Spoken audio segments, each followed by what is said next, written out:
Greetings, beautiful viewers. This is Smitten, and welcome to episode 23 of Bronze League Bravehearts. Today we are spectating Misery Furry Fox, Bronze 1 mid-mained, and today Misery presents with needing help dealing with counter matchups and ganks, itemization on certain gods, and also adds, I'm never entirely sure where my place is in team fights, so we're looking to help Misery out today with those problems. Nox is not typically seen in ranked or in conquest for the most part, especially as mid. Simply because she's awkward.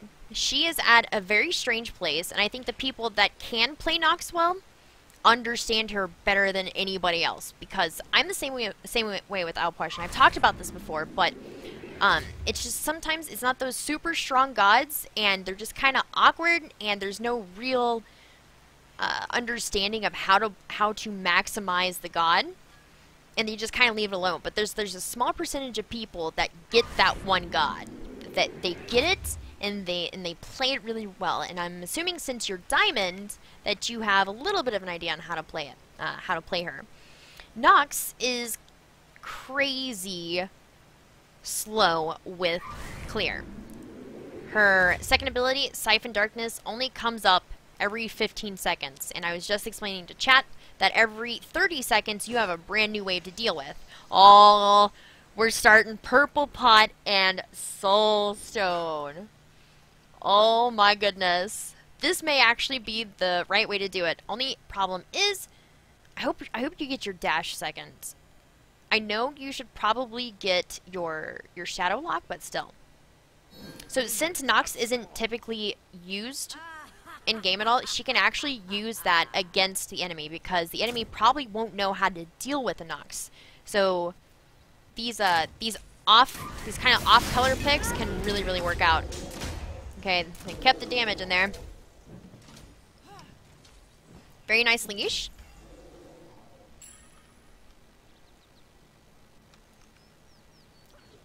And several obstacles later, that is a Kali mid. That's really awkward. Soulstone, not only is it Kali mid, but it's Soulstone like Hog 2. This is awesome. Oh my god, that damage though. Oh my god, the burst. Oh my god, you're gonna have to be really careful of that, because Ao Kuang and Kali are both super bursty. Oh crap, man. This is gonna be a pretty crazy game, just based off of these team comps. Again, we have Sylvanas and Hell on one team like we saw last episode, so I'd love to see the Pestilence, the Brothers Beatstick, and the Divine Ruins coming out on the blue team. See, her clear is just awful.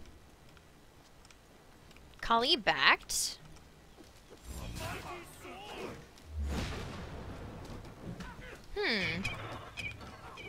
That really sucks that you're up against Kali and Ao Kuang because you bought Purple Pot. Man, that's so risky.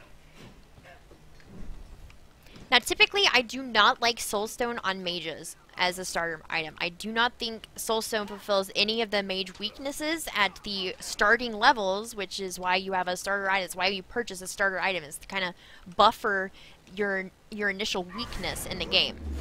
Soulstone just gives you power and mana, and it gives you MP5 based upon auto attacks, and then the next ability you use after 5 autos does an additional amount of damage. So it kind of makes mages more magier, because mages are known for doing lots of damage.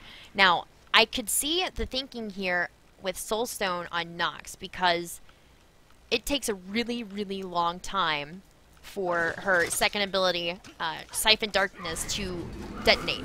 Look at that. Look at the ramp up time on that. It's forever. So going Soulstone and stacking up Soulstone, so you're kind of maximizing the amount of damage that one ability is doing. So it's very smart thinking here by Misery. Misery is in Bronze 1, by the way. I don't know if I mentioned that at the very beginning. So we are getting super close to Silver. Nice rotation back here. How much gold do you have in pocket? 899, 900 gold in pocket. I would get, on your first back, I would get boots 1 and then beads 1. And then wards and pots. That would be the first thing I would do when I get back. Alright, your middle lane is missing.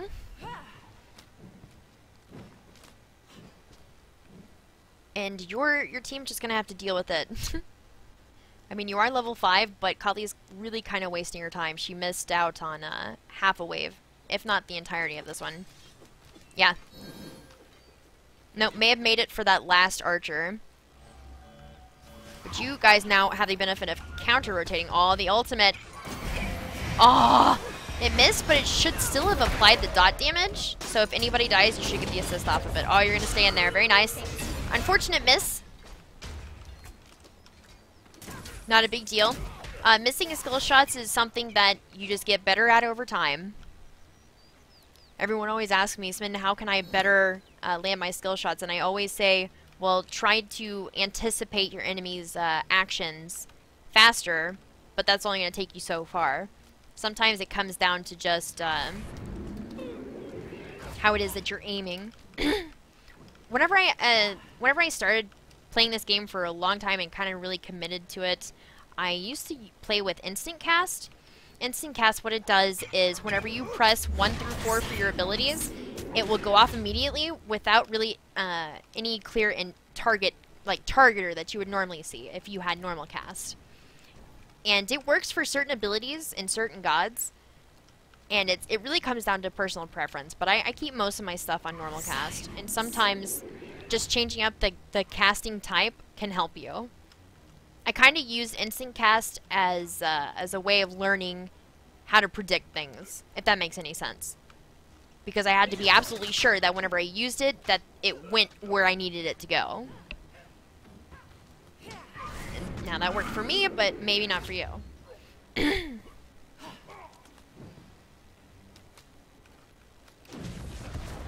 Very nice. You could have stayed back there a little bit longer, but I do see that you're trying to like salvage some of this the gold under here, under your tower. 1,600 gold on the first back. You can get tier 2 boots in beads, because that's 1,200 gold there, and then you can get wards. Oh, but you're going to be stacking. I like this. You're going to be moving a little bit slower for a little bit longer, so you're going to have to kind of come up with ways to compensate for your lack of super mobility. Nox does have a dash in her kit, and it allows her some mobility, but the cooldown on it, if I remember, yeah, 15 seconds. She's got really, if you're going to go CDR on any of the mages, typically I like to do it on my mages that have like static cooldowns. That means that it doesn't scale depending on level.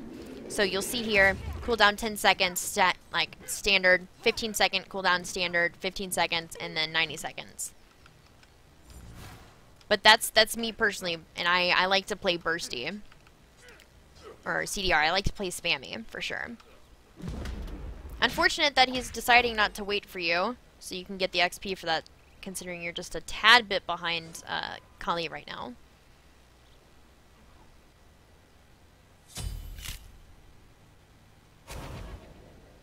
Really? Aw, Only a double snap. kill?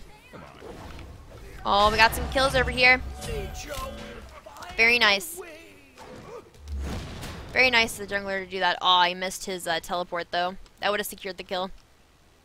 Aw, but your mid lane. This is one of the risks that you're witnessing right here that you have to take if you decide to rotate, and this can be applied to any of the lanes, whether you're solo, mid, or you're in the duo lane. You always risk tower damage or possibly like losing your tier 1 tower whenever you rotate. Kali is just kind of getting free farm, which is strange. Transcendence Kali, that's weird. Are you stacking yet? No. Are you getting close to stacking? You have 480 gold in pocket, and you need, if I remember correctly, it's like 1,050 gold to finish Book of Thoth, which is what I'm assuming you're going for here. Book of Thoth is really good. I love Book of Thoth on my mages. Whenever I do stack, it's usually Book of Thoth. Lately, I've been building a lot of Warlocks, though, just because there's so much damage on the table in these games.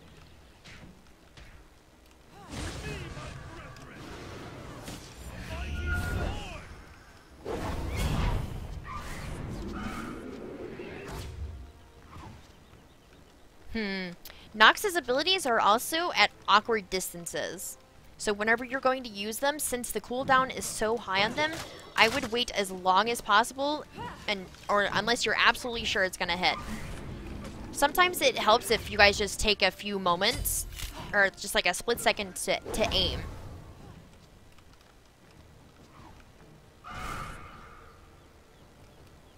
Alright. That was a very, very small error that I saw, but I knew exactly what it was whenever I saw it. So we're going to back up and then fast forward to it. And I can tell you what's happening.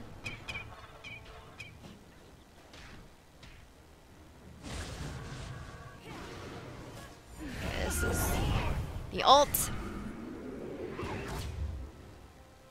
And it happens right here.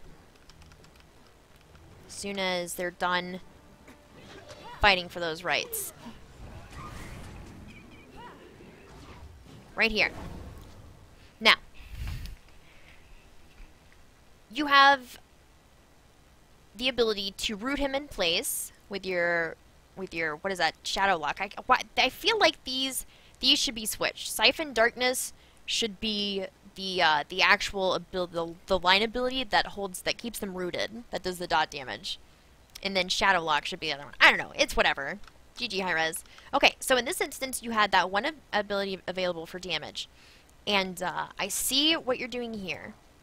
You end up missing the ability, but if we take it down a little bit, I can show you why. Okay, just watch the position of Ao Kuang. You can see him trying to line it up right here. And already, just by looking at the angle that you can see right now, I can tell it's like pointing right here. So you're trying to line it up with them.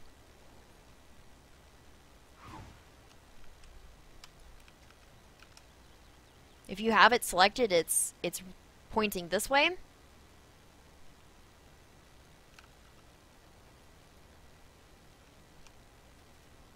Now it's right there.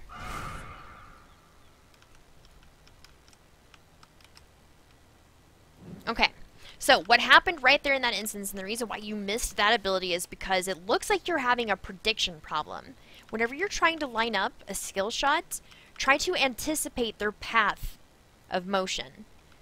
So he knows that being right here is out of position. This is a out of position zone for him. This is your side of the jungle. This is a really aggressive play for him to be making, and his escape is down. So he's going to be like hugging this wall as closely as he possibly can to try to keep you, or to prevent you from landing any abilities on him.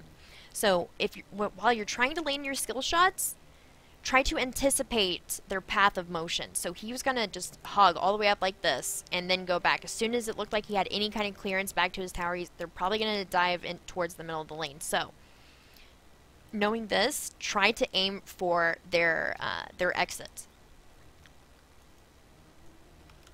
Very small, but it's something that I noticed immediately, and it gave me the opportunity to kind of discuss skill shots and how to help yourself in landing them. Alright, looks like, yeah, you're just coming to clear these off the map. Kali has red pot. Your purple pot is gone. Her jump is down, she's looking for something. Oh, your dual lane's having a very hard time. Oh, I barely missed anybody. Her escape is down, and they have no idea what's going on.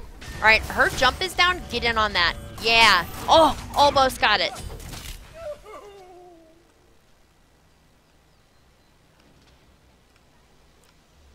I would get back to mid if you could. How much gold do you have in pocket? 1158. You should be able to back and finish Book of Thoth right now. This item only branches off into two. There's only two third tier items that you can purchase here, and that's Soul Reaver and Book of Thoth. And I don't imagine you'd be going for Soul Reaver at 10 minutes into the game.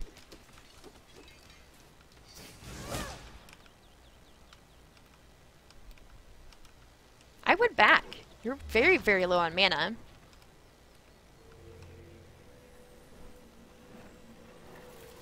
There you go. Good job. Gonna fast forward through this part.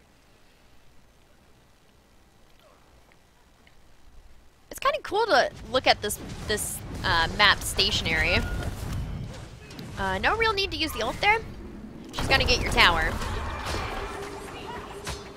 Pumbats is probably gonna die. Wasn't her target, so there's that. I'll be very careful. Ooh. Thank goodness Athena's deciding to rotate in.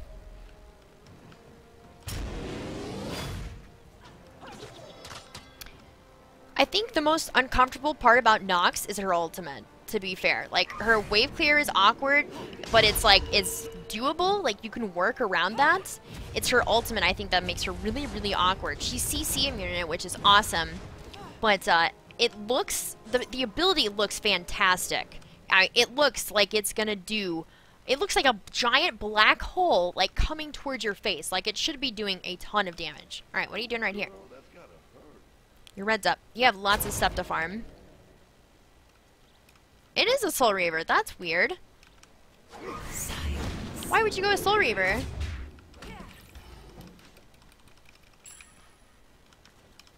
I'm trying to think of a reason why you would pick Soul Reaver as Nox over Book of Thoth. 300 mana, 100 magical power? That's actually a really, really expensive item. And you don't typically see it until the end of builds.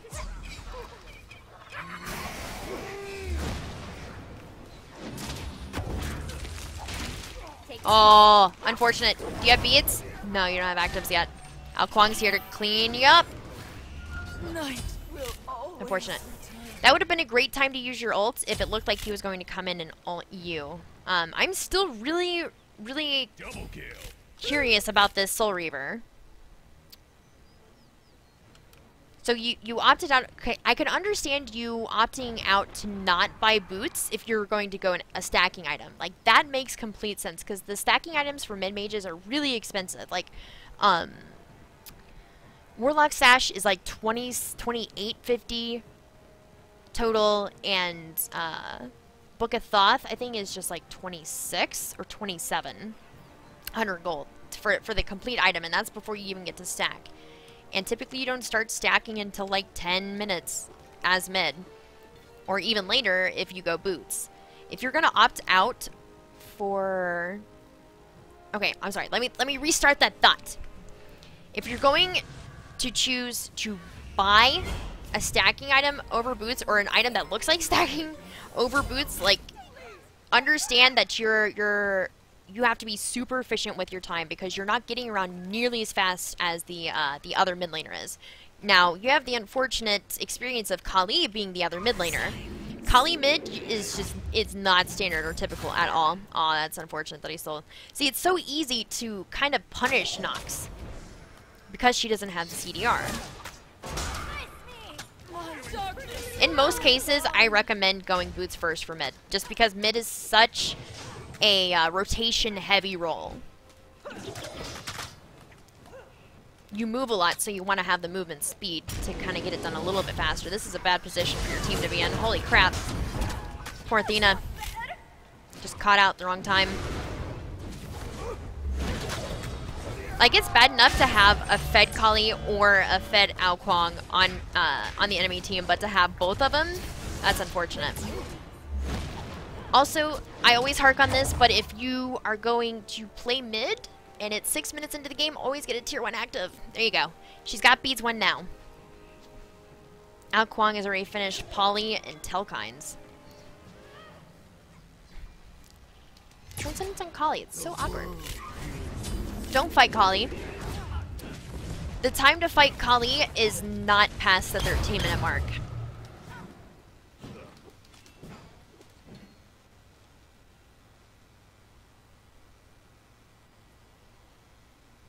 I really do like the Soulstone pick. You know, we have a conversation on my channel a lot about starter items, and it's often about how much I hate Soulstone. As a mage player, as a longtime mage player, not just in Smite, but in World of Warcraft, I played like pretty much only mages or casters of some sort. So I feel like I understand that genre of characters in games pretty well. Mages in Smite specifically have really, really, really low health pools. but they do bursty damage. So their start is super weak. So starter items are meant to kind of, like I said, buffer that zone. And Soulstone doesn't do that for mages. Like I said, Soulstone just makes mages more magier. It doesn't settle any of the problems that they're having. Oh god, now Hell's in the fight. Now, one of the concerns that Misery had whenever they signed up was, I'm never entirely sure where my place is in team fights. Now, the answer to your question, Misery, is very dependent upon the god that you're playing and in what way you're playing it. So, you're playing Nox. Nox has, she can cast from afar, but she's more of like a medium-ranged mage. She's not nearly as long range as somebody like a Kukulkan or Kronos or something like that, where they can do abilities from afar. You kind of have to be a little up in people's faces. So, your positioning right here is just fine. You're back here with the rest of your squishies. You want to make sure your frontliners are ahead of you. As a mage in general, or as a as an assassin, or as an ADC, you want to be behind your frontline at all times. Unfortunately for you guys, the only frontline that you have is Athena, so positioning yourself behind her is going to be, just in general, the better option. Unstoppable. Now pull back, pull back. The reason why you pull back there is because they're all barreling down on you, and they're going to try to take out as many people as they possibly can, so don't make it easy for them. Very nice silence. That silence is so strong. I really like the concept for Nox, I really do. But what I don't like is how awkward the damage is. The damage doesn't seem to match her kit at all. Maybe if they reduce the cooldown on her Siphon Darkness from 15 seconds to perhaps every 12 seconds, maybe that would be better. I think part of the reasoning for why it has such a high cooldown is because it's not just wave clear, it's not just sheer damage, but it's also like silencing your enemies. Come on. That's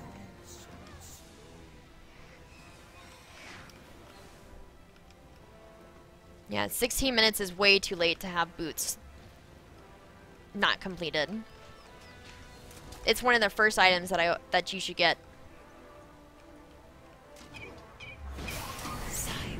If you're jungle, support, or mid, I recommend getting boots online as fast as possible. In solo, you can get away with not building boots first because your role or your job to rotate doesn't happen until quite some time later. So you can actually get away with not building boots immediately on ADCs as well. ADCs in solo don't really have to do that, but all the other roles I would recommend getting boots 3 online as quickly as possible.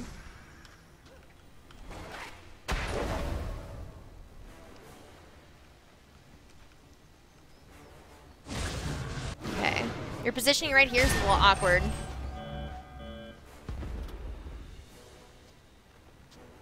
Just pull back. You don't have a tower.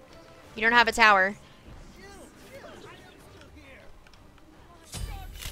Even though, okay.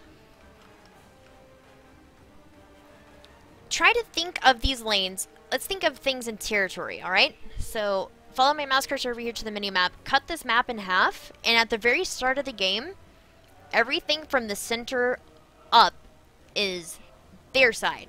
Everything from the center down is your side.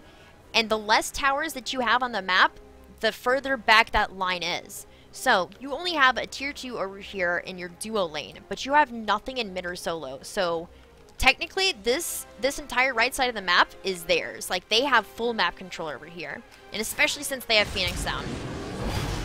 So, don't try to engage on them, especially if they're ahead, and especially if you don't have Phoenix. Don't try to engage in this area.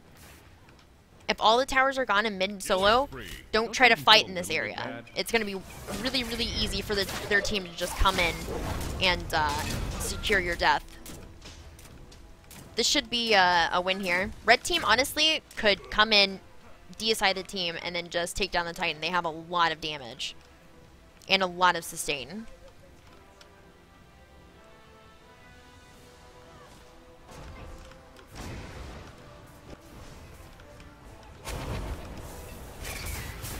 Careful, careful. like they turn in a move that I don't know about. There when you are in this situation and they're taking down a Phoenix and they're also killing your team in mid where there isn't a Phoenix, don't go past this line. There's no way you're going to be able to save that Phoenix. Unless one of these people is like half an inch away from death, I would leave it alone. That Phoenix is down and it can respawn, but you dying in this instance means that there's an even better chance for them to end the game. Your Titan's under attack.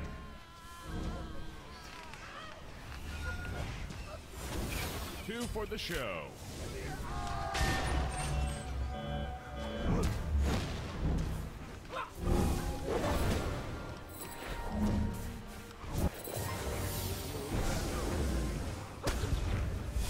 Killing spree. Ouch. Remember, deicide the team and end. Will we see it? Aw, almost deicide. I was almost right, and that counts. Unfortunate. So, Misery, for you specifically, I would recommend if you are going to play Nox in mid, understand her weaknesses. Her weaknesses are she has really awkward damage, and it takes, like, her wave clear is awful. I really like the Soulstone Purple Pot. I really like that, and perhaps that will help her out a bunch in the early game, but I would go boots immediately, as fast as you can.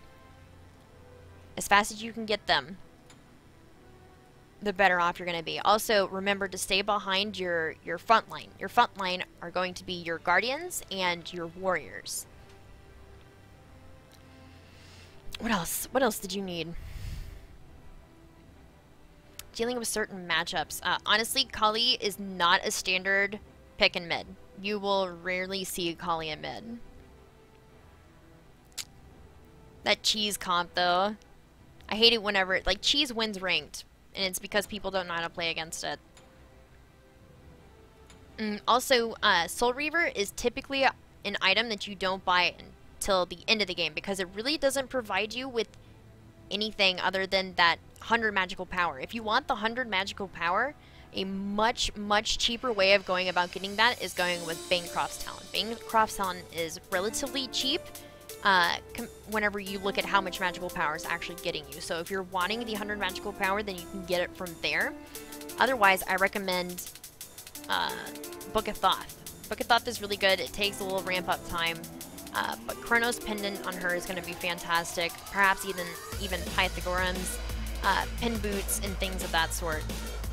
As far as typical matchups, Nox isn't, like I said, isn't a standard pick for mid, so she's going to do pretty poorly against most of these standard picks just based upon her clear.